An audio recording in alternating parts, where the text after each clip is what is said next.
Welcome, friends, to this special edition of the Lindsey Elmore Show.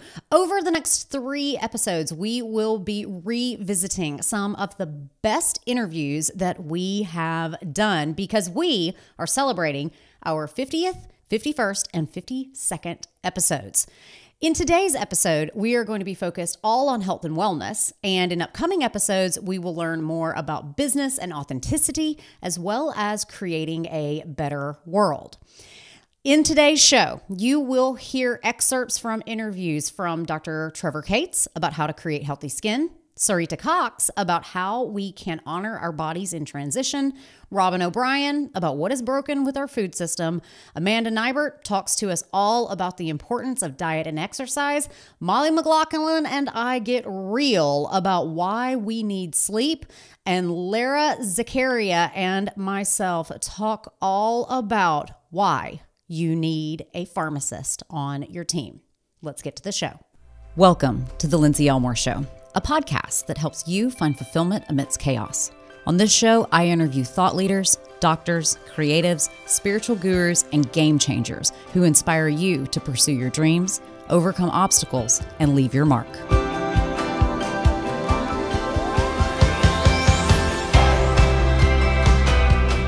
First up, let's revisit our interview from episode 33 with Dr. Trevor Cates.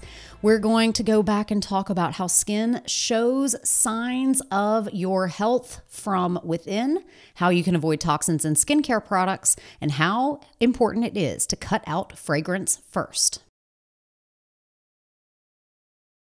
Right, and so when I talk about root causes, when I mention these, you'll probably realize that this isn't just related to skin. This is related to a lot of other health issues, nutritional deficiencies, hormonal imbalances, microbiome imbalances, blood sugar issues, oxidative damage. These are some of the ones that, the big ones. And, if we can get and address those, then we can not only help the skin, but we can help our health in other ways.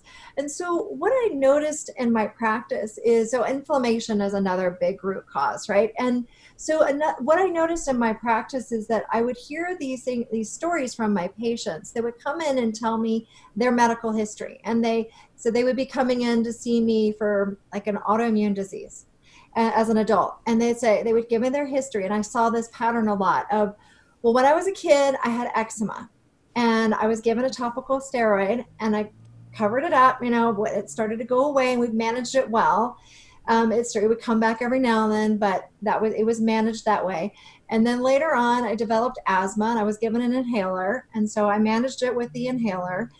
But if they never address the root cause, and then they would come and see me with an autoimmune disease because their immune system was out of balance because the root cause behind the eczema was never addressed. So then it showed up in their health as asthma, and then it showed up as autoimmune disease.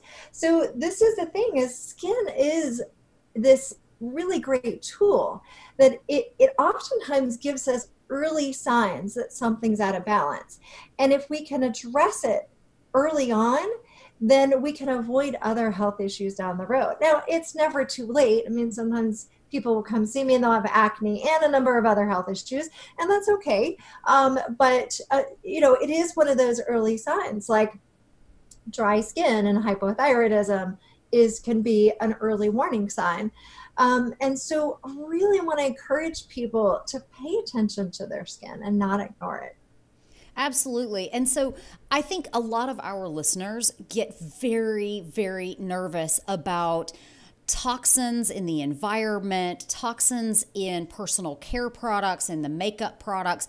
What do you think are some of the biggest offenders that we all need to eliminate from our skincare routines, as well as just environmental toxins that we might find around our house that could be causing us to have skin problems?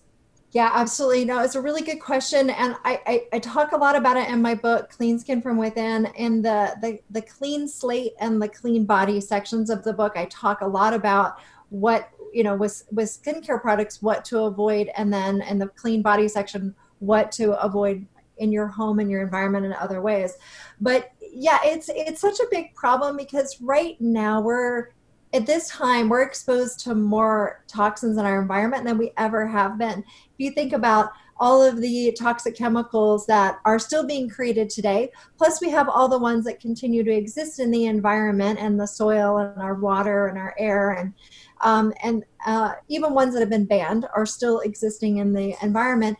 So anything that we can do to reduce our total exposure is important.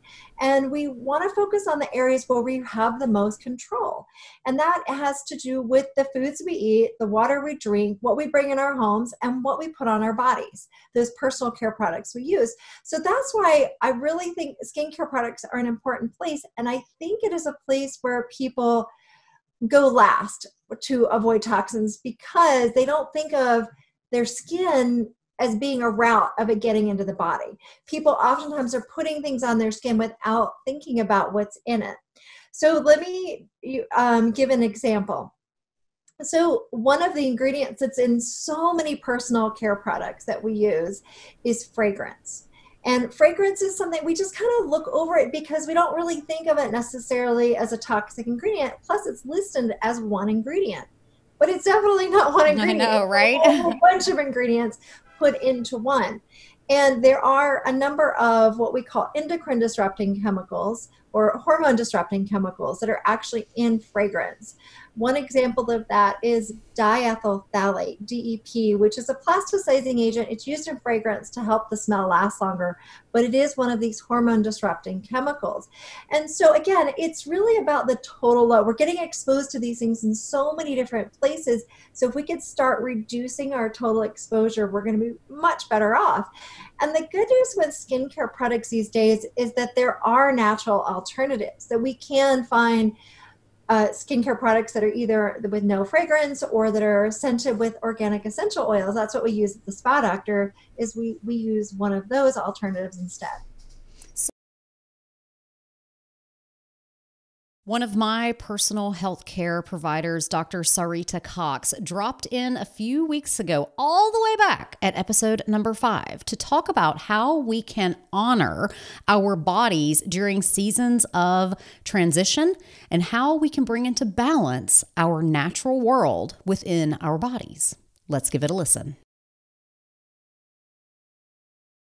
What kind of suggestions do you have for transitional time? So changing of seasons, equinoxes, solstices.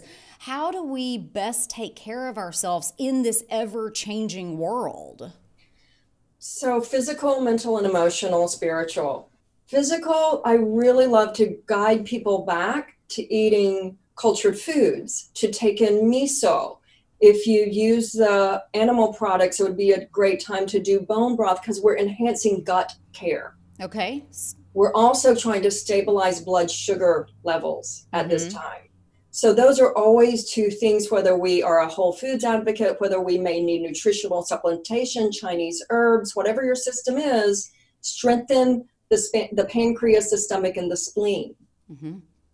We can use feng shui. We can use the color gold. We can wear golden clothes and put more earth elements in our homes.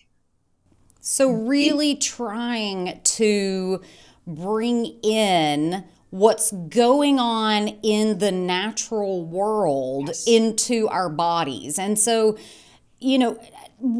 just break it down. Like, what is the difference between the types of foods or the types of behaviors that we should have in January versus April versus July, September, and moving back into winter? Like, how does this change? So, of course, your constitution is gonna have an effect with each of the seasons. So we have to always look at individually who you are. And that's what these wisdom traditions are very, very good at.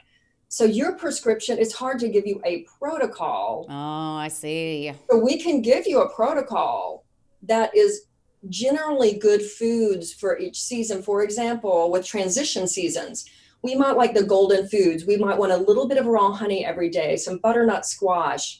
We may want chickpeas and celery because they dry and drain the dampness that we tend to accumulate when that element gets out of balance. However, maybe somebody has a perfectly balanced earth system. They may need more heating or more cooling foods. So the cool thing about the knowledge with the herbs and the foods is they assign taste attributes, like they dry us, they drain us, they go to the upper body, they go to the spleen, pancreas, they go to one of the 12 organs. They they have 5,000 years of written case reference. And that's why Chinese medicine shines on some level over other traditions, is a continuity of documentation, not that it's a superior system. Right. But we find that we can learn these attributes and then we apply them to the Constitution. And then within the seasons, yes, there are general protocols. However, those have to mesh with your individual constitution. So how do people decide what their constitutional type is? So like you found out through your practitioners, and that is probably the most accurate way to find out. Of course, we all love looking up stuff on the internet, and we all love quizzes, and those things are out there.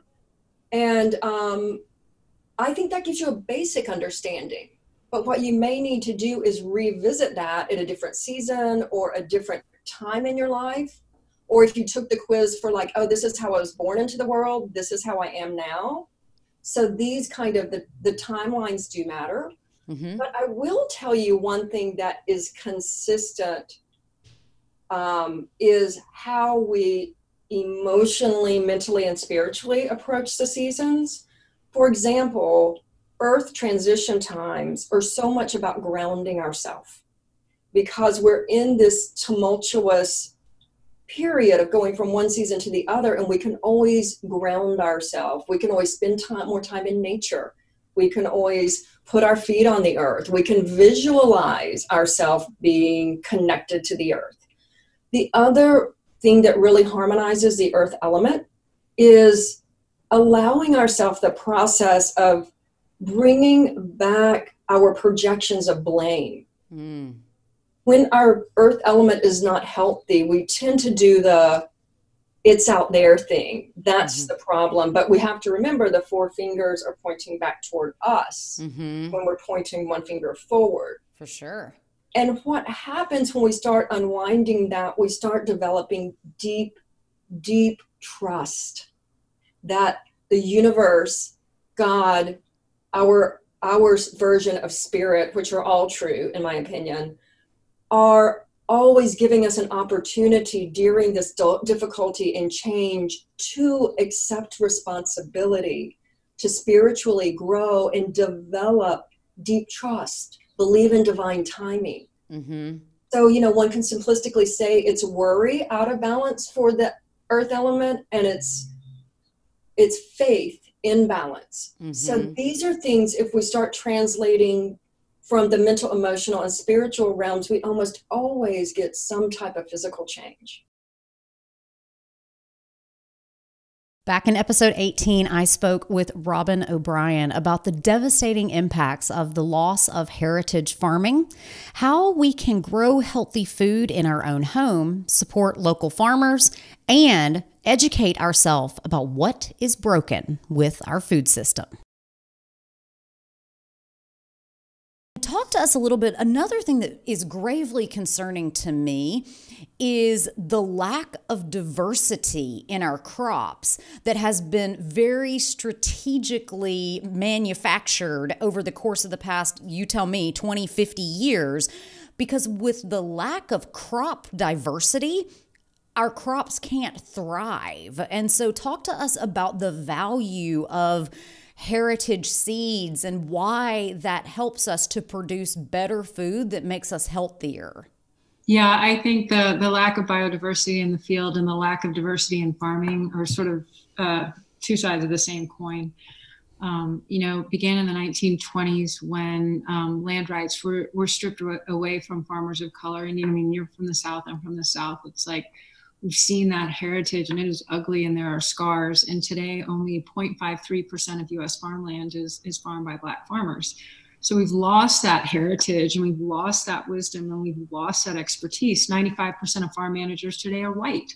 So, again, we've just consolidated it into one way of thinking. So it's really not surprising that we're in this crisis that we're in, because we haven't tap the resources that are available to us from this collective heritage of farming, from farmers of color and Native Americans. There's so much wisdom that's there, and it's not an either or situation. We're talking about both and unfortunately you marry that, the homogenization of farming in America with the allocation of capital to just 5 crops, and all of a sudden, we don't have food security. When you have subsidized 5 crops at the expense of others, that is not food security. And, the Republican piece of me, the understanding that I had for it as a child raised in Texas was, food security is national security. And we're realizing right now we don't have that.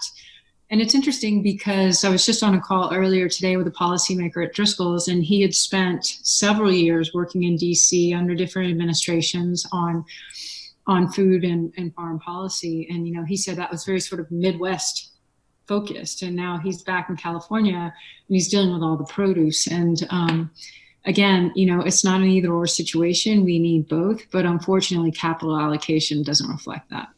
So make this simple for us. What can I do?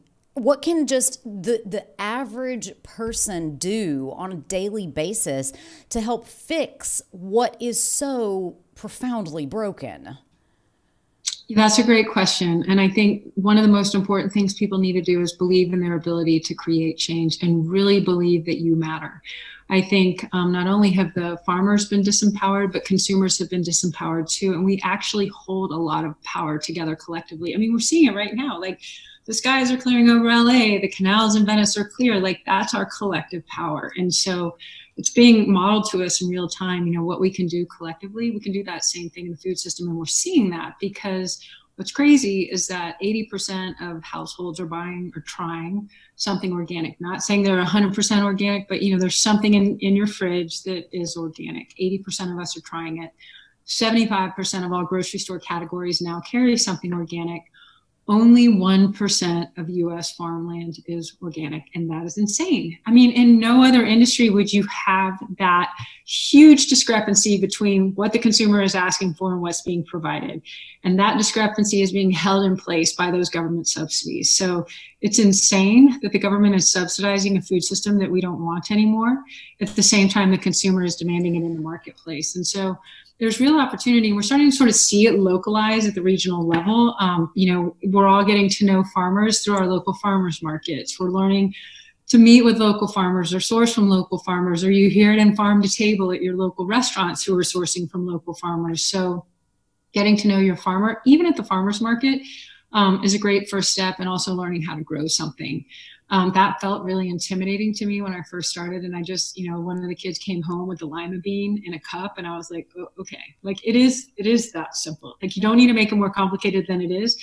Pick some herbs or pick something super simple that you can start with, and plan on failing, because then if you don't fail, you're going to be really psyched. But if you plan on failing, you just know to calculate that in and learn from those lessons and try again. And then, the last thing I would say is there are some amazing films. You mentioned King Corn, The Future of Food, Food Inc. There are amazing books out there now, whether it's, recipes and learning how to cook, or more learning about the food system. And, Michael Pollan's been in front of it for so long. My friend Bettina Siegel, she's got books on it. My book, The Unhealthy Truth.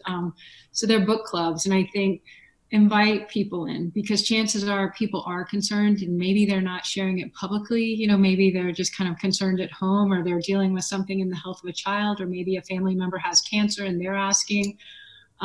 Chances are people you love are thinking about it. It reminds me, I gave a talk in Houston, and an MD Anderson doctor said he called it the doorknob syndrome, where a patient's been diagnosed with cancer, has his hand on the doorknob to leave, and turns back in and says, what can I do with my diet? So he's like, we got to upstream the doorknob syndrome. Doing the Clean Slate Cleanse can seem challenging, especially if you have food allergies. That's why I created a free handout that contains 8 allergen-free recipes. So in addition to not having fish and shellfish and wheat and dairy, they're also free from soy, peanuts, tree nuts, and nightshades. Download a free copy by heading to www.cleanslatekleanse.com/allergies. That's www.cleanslatekleanse.com/allergies. And go ahead, click the button, and get cooking. Back in episode 12, Amanda Nighbert shared with us how important it is to take control of our own health via diet and exercise. She and I discussed how to become a more intuitive eater and the importance of getting the right foods jam-packed with vitamins and minerals so that you avoid the need for supplementation. And it's interesting too, when you actually reduce the number of hours per day that you eat, you come face to face with, I think, the fundamental question that we have stopped asking ourselves as a society, which is, am I hungry? Am I hungry? Yeah. Because when you get down to like a really good understanding of like, oh my gosh, this is actually what hunger feels like. And I think that hunger is distinctly different than sugar withdrawals. They feel completely different. So tell us your top 3 takeaways that you think people need to implement a healthier as well as sustainable lifestyle. Yeah. So I totally agree with you. And you know, number 1 is to be more of an intuitive eater. Like if you're not hungry, don't eat. Amen. One of the things, like for me, when I try to do 6 small meals a day, I couldn't find 6 healthy things to eat a day, you know, and keep them in small enough portions that they'd kind of balance out. So I'm kind of like you, like I eat a really big meal, maybe twice a day, and am full and satisfied. So if you're not hungry, don't eat, you know, you're definitely going to hear that. So I definitely think if you can reduce your eating window at least to 12 hours, 10 hours, you know, 8 hours, do it. Okay. Yeah. So that's definitely number 1. And here's the thing, there's a lot of value with like saying, I'm not going to eat after 7 o'clock. Cause when do we eat most poorly? After you've had those 2 glasses of wine and you're sitting on the couch and you're like, I'll just eat some cheese. I'll just eat some crackers, whatever it is. Yes. Late at night, worst time to eat ever. Yeah. So saying I don't eat after this time is super powerful. Number 2, and you mentioned it, water. I mean, hydration in addition to electrolytes. And I know you're a huge proponent of adequate magnesium, sodium, potassium.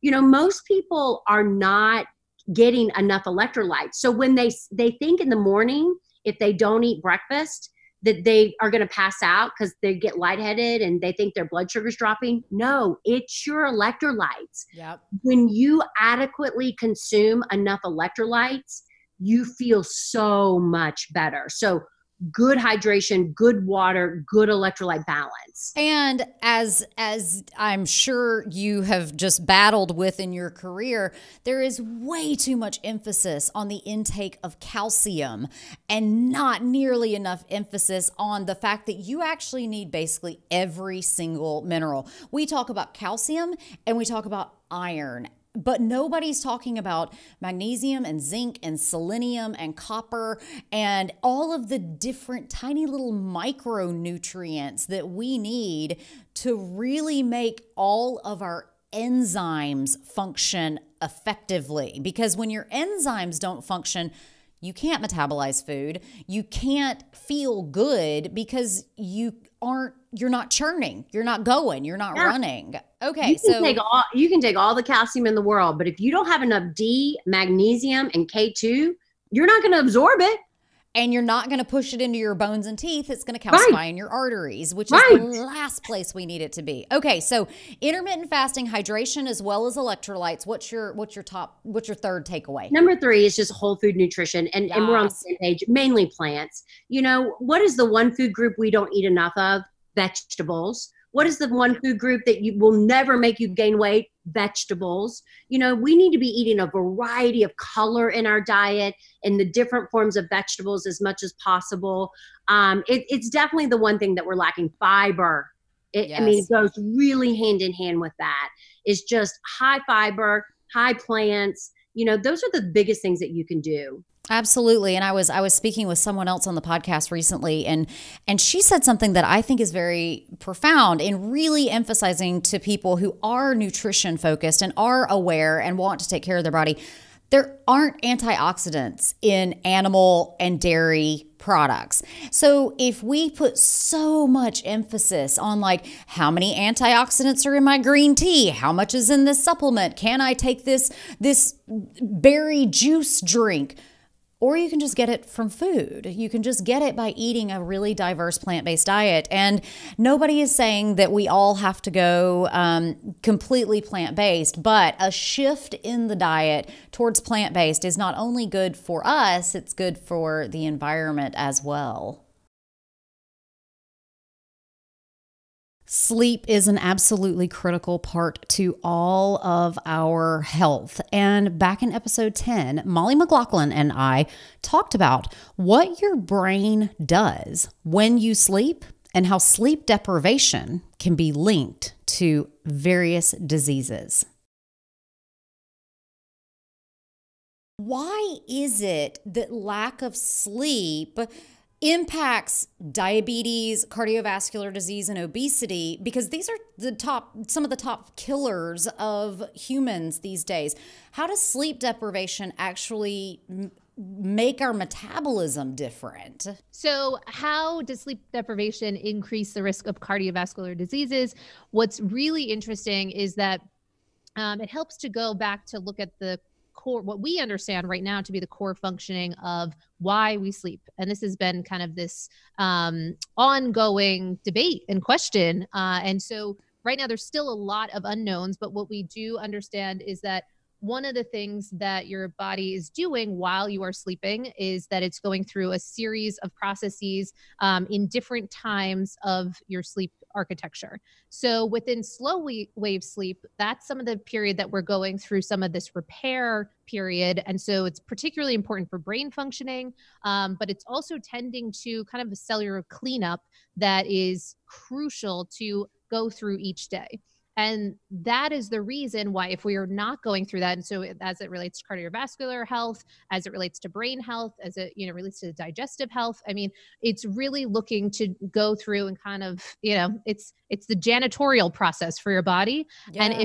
And right, because when we think about it in just such more simplistic terms, it can almost be an easier thing. Like, say if you worked in a 9 to 5 and the magic of when you leave at 5 o'clock and you come back the next day and everything was, a mess or whatever. And it's, the garbage bags are put back in, everything's cleaned up, it's vacuumed, and there's a system, right? The same thing applies to your body. And the problem that we're finding is that as our lives are dynamic and there's so much, demands and so much opportunity to, kind of go down the rabbit holes of different things, whether it's our phones, our laptops, Netflix, all the things. And we joke about this, but the impact is real, because what we see is that when we get more inconsistent with our sleep, the architecture that we were pointing to often throws itself off course. And so what you're finding is that then that can impact things like that slow wave sleep, which really comes in the first stage of your night. And if you are going to bed at different times, that social jet lag that we were talking about, there are times where then you skip a lot of that opportunity, and then it puts you into REM sleep or light sleep. And then so that crucial time of cleanup, you're not getting to have that experience in the same way that you could if you had this count-onable window. Mm-hmm. And it seems simple, and yet it's when you get the why, it can change everything. And so it's not just metabolic disorders that can develop. We also see neurodegenerative disorders. Parkinsonianism and Alzheimer's disease have been linked to sleep deprivation. So why is sleep deprivation almost toxic and changing the structure of our brain? Oh, so this one has gotten a lot of press more recently in recent years, and it's actually something that I believe is part of the reason why there's what I'm almost calling like a sleep renaissance of that. There's more and more people. I mean, doesn't it feel like you've been hearing about sleep a bit more? You know, you open up your phone and there's articles, right? People are starting to talk about it. One, because it's a problem, to your point of what you spoke to in the beginning of this. And two, because when we get clear of that link up between particularly these neurodegenerative diseases, because now, you know, people are hesitant to make a sweeping claim like, you know, sleep deprivation causes X. However, based on some pretty conclusive studies that we do have, now we found like a clear link. And it's a time where now people are starting to take seriously the sleep deprivation. So how does that relate to the health of our brain? Goes back to that janitorial process. And what we've discovered is something called glymphatic drainage. And, you know, we might have heard of lymphatic drainage. Yeah. Right. So this is glymphatic with a G. With the G, exactly. Yes. So glymphatic is actually a process that it cleans out your brain, again, in that same janitorial way. So your brain during that slow wave sleep actually gets smaller. It shrinks down a bit to allow for this fluid to come through and wash out that waste product that, you know, the kind of the toxic that we were talking, the toxins that we were discussing. But not even just toxins, just metabolic byproducts that you just don't need anymore in your brain. Right. And not only do you not need them, what happens is if that process doesn't fulfill, if it's not fulfilled on, what we see is this kind of calcification, this plaque, which is known as amyloid beta plaque. And if you compare, you know, brain scans of someone that is chronically sleep deprived and someone with late stage Alzheimer's, what you'll see is a real link up that is surprising. And what it's looking to is that similarity of those plaques and the fact that there has not been the reliable process to, you know, bring those out of the body each day, right? So there's a buildup, you know, effect when we have this as a chronic situation, which is what we're seeing for so many more people. And so you can see over time this cognitive decline from something that really is behaviorally preventable. I am so proud to call Lara Zakaria my pharmacist colleague. She and I talked back on episode 25 about why it's important to have a pharmacist on your healthcare team when you're trying to solve a problem. And we talk about unconventional things that you can ask your pharmacist that you never knew you could. Okay, so I love this question that you have here, and we are rapidly running out of time, and I want to be sure that we get our lightning round done. But why should all of the other clinicians who are listening here, the physicians, the nurses, the physician assistants, the nurse practitioners, the dietitians, the physical therapists, why do all of these different healthcare providers need to involve a pharmacist on their team? All right, I'm going to give you 3 reasons, not just one. You get a bonus today. I like it. 1, we are the drug experts. That is what we do. That is what we're trained to do. And that is really how we can contribute. You said it so well. You know, the physicians, amazing diagnosticians. Nurses, amazing caretakers, right? Pharmacists are there to, 1, bridge that gap between care and therapy. So let us, right? Allow us to be there on the team to help contribute and to help optimize that regimen. I am very much into holistic and integrative medicine. I'm obviously a functional medicine practitioner. I'm also dual licensed as a nutritionist in addition to being a pharmacist. But I think that there is an absolute role for proper use of medication in management. 100%. And that should be coupled with other interventions. And your pharmacist, especially if they're trained in integrative medicine, if they're trained in herbalism, can really help you do it safely and optimize that person's health and reduce their risk of side effects and reduce their risk of nutrient-induced depletions. Why wouldn't you want that expert there? I know. So that you don't have to go back to school for another 4 years to learn what they know. Get them on the team. Collaborate with them and help them optimize your patient's health. You're going to be a hero. Number 2, we are also problem solvers. You got a problem? Call the pharmacist. We are trained, literally, somebody actually like put this in great terms, so I'm gonna steal it here. But we are there to help alleviate the problem. You don't know what to give? Call us. Yep. You're not sure if this person can handle a particular formulation? Call us. You're not sure if a medication or an herbal or a nutrient is in needed? Call us. You need something compounded? Call us. We can help you figure out what it is and how to get it there. Well, and it's not just the medication piece of it, but is your patient's potassium too high? Call us. Their blood pressure won't come down no matter what you throw at them? Call us. Like, I know how to deal with that. Like, let's look at some magnesium stores. Honestly, just having a rough day and need somebody to vent to? Call us. I know. Yes, absolutely. I remember just being in back when I was practicing, I loved being a part of that multidisciplinary team. And the frustration came when I would tell people like, hey, here's what I think you should do. And to be like, and then something else would get written on the page. And I'm like, that's great if that's what you want to do, but let's have a discussion about why we're doing that. And so, yeah, pharmacists' voices need to be heard. Absolutely. Because we are there to help you figure out the whole picture. Right. It's not that you can't do it on your own, right. but it's just, do you want to make that more difficult, or do you just want to add another brain to the discussion? Absolutely. And that brings me to the third reason to have the pharmacist on your team.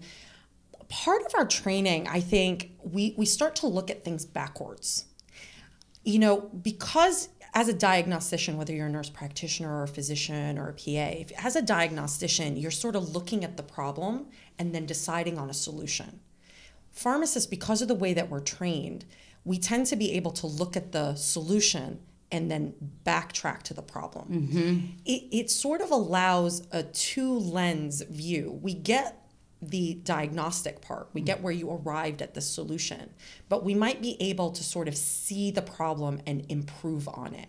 So one of the things I used to do, when I was in retail pharmacy, I would get a prescription and I would try to guess what the person had. Oh yeah, oh yeah, yeah. And look at the combination of things. Well, they have this, and usually they give that, so they must be giving this because this person has this contraindication. You try to sort of piece it together, right? And so you're backtracking to what's wrong. And then when I'd go to counsel them, I'd sort of quiz and see, did I get it right? Right. And it's, I got it right most of the time. Pat on the back, self pat on the back there.